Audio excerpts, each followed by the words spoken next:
اعوذ باللہ من الشیطان الرجیم، بسم اللہ الرحمن الرحیم۔ سیکنڈ ایئر کلاس، السلام علیکم۔ جی بیٹا، ہمارے اسمارٹ سلیبس میں شامل تیسری نظم بک کے حساب سے یہ چوتھی ہے، ٹھیک ہے۔ اسمارٹ سلیبس میں اسلامی مساوات نظم شامل ہے، تو ہم آج اسلامی مساوات پڑھیں گے۔ شاعر کا نام ہے مولانا الطاف حسین حالی۔ نظم کا عنوان ہے اسلامی مساوات۔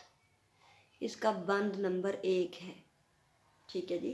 پہلا بند: کسی قوم کا جب الٹتا ہے دفتر، تو ہوتے ہیں مسخ ان میں پہلے تبنگر، کمال ان میں رہتے ہیں باقی نہ جوہر، نہ عقل ان کی ہادی نہ دین ان کا رہبر، نہ دنیا میں ذلت نہ عزت کی پرواہ، نہ عقبہ میں دوزخ نہ جنت کی پرواہ، ٹھیک ہے بیٹا۔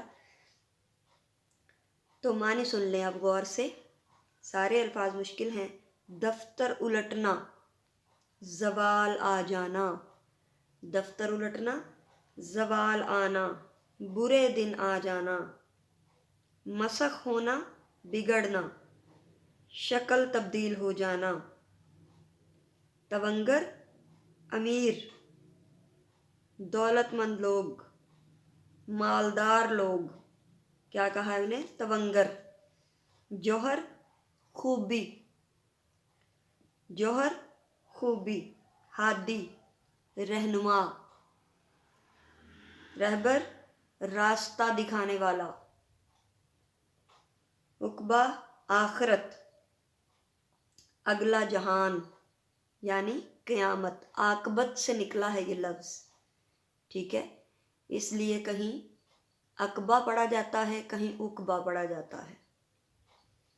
جی بیٹا، مفہوم ہے اس کا: جب کسی قوم پر زوال آتا ہے تو سب سے پہلے اس کے امرا بگاڑ کا شکار ہوتے ہیں، امیر لوگ۔ ان میں کوئی خوبی اور کمال باقی نہیں رہتا، نہ عقل ان کی رہنمائی کرتی ہے، نہ دین ان کا رہبر بنتا ہے۔ انہیں دنیاوی عزت و ذلت کی پرواہ نہیں ہوتی، اور نہ ہی آخرت میں جنت اور دوزخ کی پرواہ ہوتی ہے، ٹھیک ہے جی۔ مسدس حالی کے نام سے مشہور ہوئی مولانا الطاف حسین حالی کی ایک طویل نظم اس نظم کا عنوان ہے مد و جزر اسلام، لیکن مسدس کی شکل میں لکھی گئی، یعنی 6 مصروں والا بند، اسے مسدس کہا جاتا ہے۔ بات ہو رہی تھی 6 مصروں والی نظم کی، اسے مسدس کہا جاتا ہے، ٹھیک ہے، لیکن اس کا عنوان ہے مد و جزر اسلام، ٹھیک ہے۔ ایک طویل نظم ہے جس میں سے یہ پورشن اسلامی مساوات آپ کے لیے اٹھایا گیا ہے، ٹھیک ہے۔ اس کے خالق شاعر مولانا الطاف حسین حالی اپنی نظم اسلامی مساوات میں ہمارے معاشرے میں پائی جانے والی معاشرتی تفریق یعنی فرق، امرا اور غربا کے درمیان پائے جانے والے فرق کو کمال خوبصورتی سے تجزیاتی انداز میں پیش کرتے ہیں۔ 1857 کی جنگ آزادی میں انگریزوں نے مسلمانوں ہی کو قصوروار ٹھہرایا اور انہوں نے مسلمانوں پر ظلم و ستم کی انتہا کر دی۔ چونکہ انگریزوں نے حکومت مسلمانوں سے چھینی تھی، اس لیے انہوں نے مسلمانوں ہی کو عتاب کا نشانہ بنایا تاکہ یہ دوبارہ حکومت حاصل کرنے کے قابل نہ ہو جائیں۔ مغلیہ خاندان، مغلیہ بادشاہ بہادر شاہ ظفر آخری بادشاہ ہیں جن سے انگریزوں نے مکمل طور پر حکومت چھین لی تھی، ٹھیک ہے۔ تو اس لیے مسلمانوں سے انہیں زیادہ خطرہ تھا۔ مسلمانوں نے برصغیر پر طویل عرصے تک حکومت کی، چونکہ ان کے مزاج میں حکمرانی تھی، اس لیے انگریز مسلمانوں ہی سے خائف تھے۔ ہندوؤں کو حکومت کی تبدیلی سے کوئی فرق نہ پڑا، کیونکہ ان کے صرف آقا تبدیل ہوئے تھے، پہلے مسلمان تھے اب انگریز تھے۔ جبکہ مسلمان زیادہ دکھ اور اذیت کا شکار ہوئے۔ انگریزوں نے مسلمانوں کی جائیدادیں چھین لیں، عہدوں سے برخاست کر دیا، ان پر اسلامی تعلیم کے دروازے بند کر دیے۔ مغل دور حکومت میں دہلی دارالحکومت تھا۔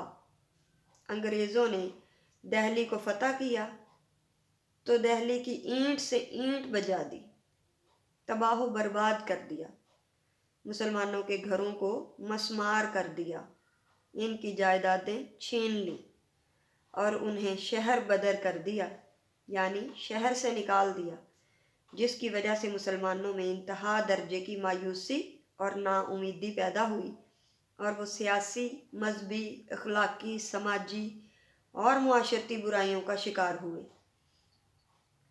ایک دانا کا قول ہے، حد سے زیادہ خوشحالی اور حد سے زیادہ بدحالی دونوں برائی کی طرف لے جاتی ہیں۔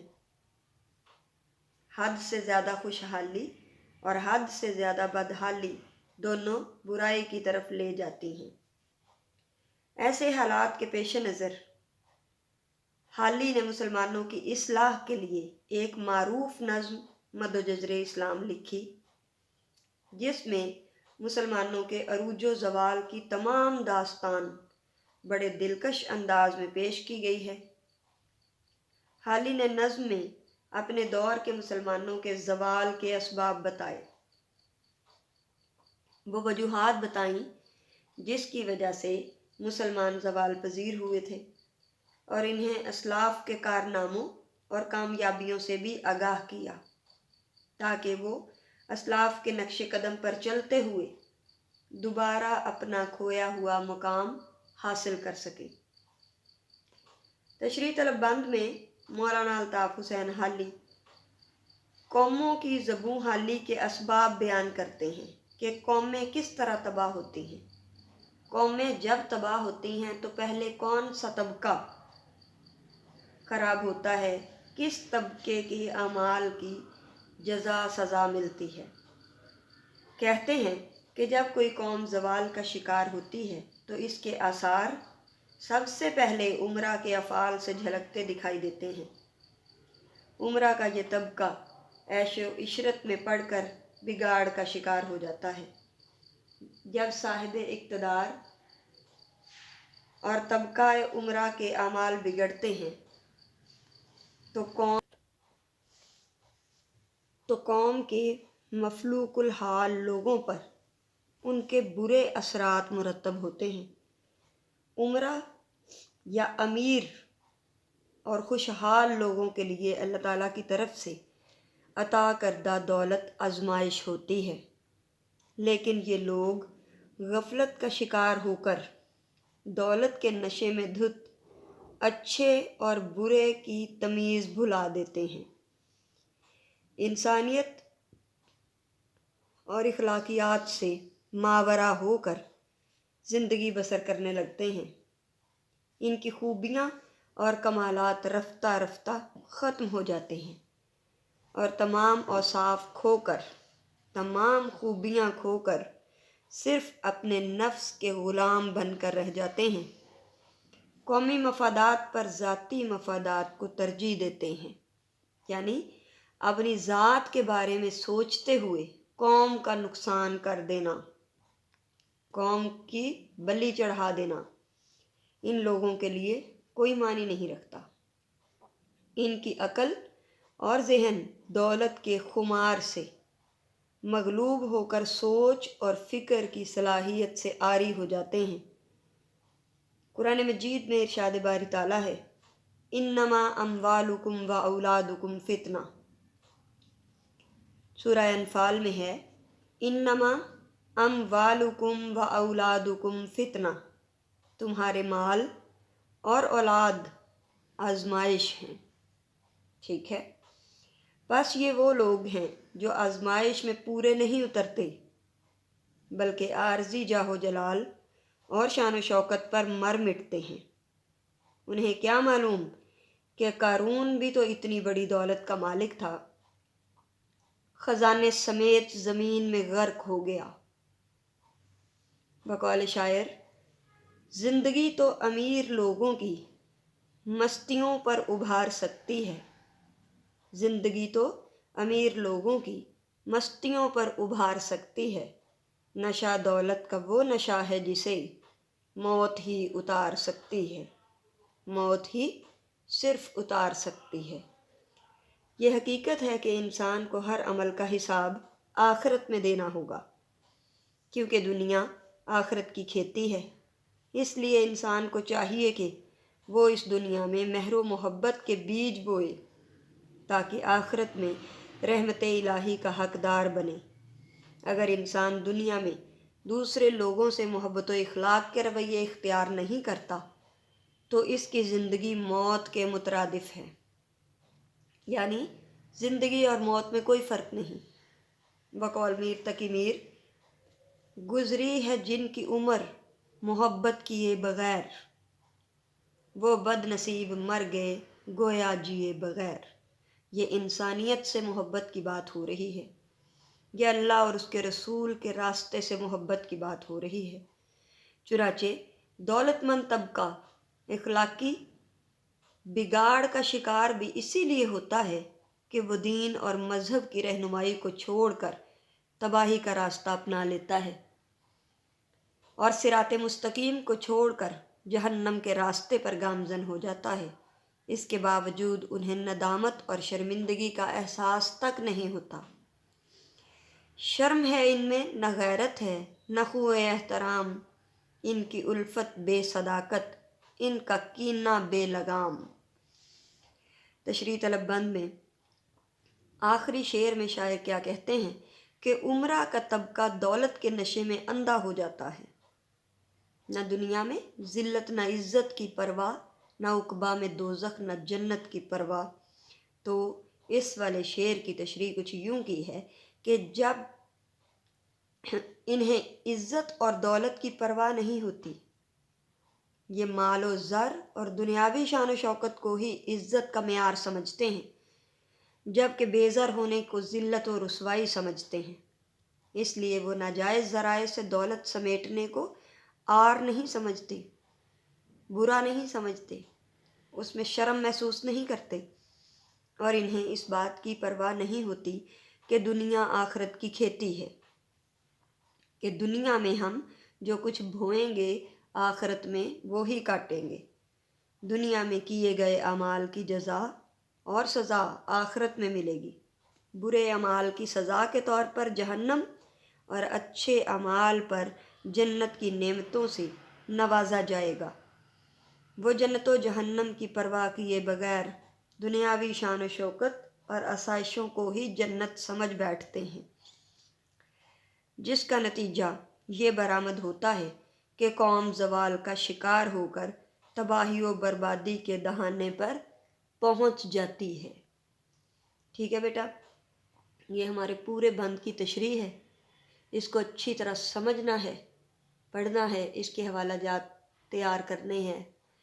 جس بھی تشریح میں مناسبت کے حوالہ جات نہ ہوں وہ تشریح اتنی پر اثر نہیں ہوتی، پر تاثیر نہیں ہوتی، اور ہمیں اپنے پیپر میں ہر ممکن کوشش کرنی ہوتی ہے کہ پیپر دیکھنے والا متاثر ہو، نہ غیر ضروری چیزیں لگائیں اور نہ ضروری چیزیں بیچ میں سے ترک کریں۔